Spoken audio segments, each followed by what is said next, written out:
Per educare i ragazzi bisogna prima educare i genitori. È questa la tematica che ha dato spunto all'Alta Scuola di Genitorialità, una serie di approfondimenti che l'Istituto Cavanis propone ai genitori. Vediamo il servizio. L'Istituto Cavanis, Collegio Canova, è un istituto innovativo che propone corsi approvati con decreto del Ministero della Pubblica Istruzione dalle scuole elementari alle scuole superiori, quali licei e istituti tecnici. Noi siamo nati 2 secoli fa a Venezia dalla passione di 2 cuori giovani, padre Antonio e padre Marco, che hanno colto dalla realtà che vivevano nel loro tempo la necessità di dare una educazione ai giovani per i quali lo Stato non dava. Padre Antonio sacerdote e padre Marco laico si sono consacrati all'educazione e alla formazione di questi ragazzi. È una scuola che è sempre stata attenta anche al fare e sta attenta soprattutto alla persona che è al centro e che è il progetto che giustifica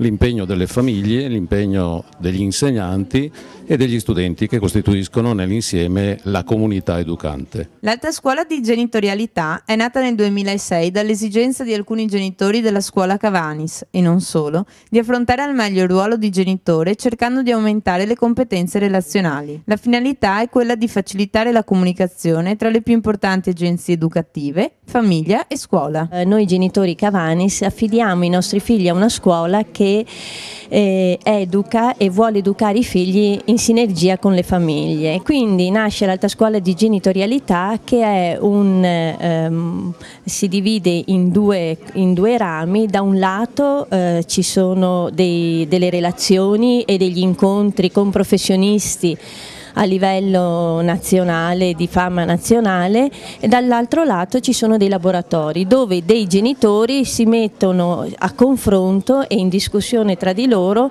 seguendo i vari temi che vengono presentati nelle relazioni. Gli incontri sono tenuti da esperti nei vari campi della formazione scelti a livello nazionale. A Villa Benzi Zacchini di Cariano San Marco abbiamo incontrato i 2 relatori della serata, Adriano Berton e Don Marco Pozza. È un convegno veramente straordinario, ho accettato immediatamente la proposta perché si parla di alta genitorialità e soprattutto sport per i bambini. A me lo sport è stato fondamentale per un riscatto da un momento difficile, e quindi invogliare anche un bambino a fare sport è un grosso orgoglio, e questo progetto veramente ci crede in questa cosa. Qual è il messaggio che vuole dare ai giovani? Ma questa sera in teoria la tematica è un po' la tematica dello sport e del sudore e della fatica come forma di educazione, però il concetto che cercherò di far passare questa sera assieme anche con Adriano, assieme con gli altri relatori, sarà quello di cercare di spiegare soprattutto agli educatori, di raccontare agli educatori che oggi lo sport è rimasta una forse dei pochi alfabeti che i ragazzi riescono ancora a capire. Penso che questo sia l'esempio più bello di come la sfida dell'educazione non sia ancora persa. Forse ci chiede di usare altri strumenti, altri alfabeti per riuscire ad entrare ancora dentro l'animo dei giovani. Fra i prossimi incontri promossi dall'Istituto per il 2012, il 27 gennaio Famiglie Felici e il 24 febbraio la relazione al benessere familiare.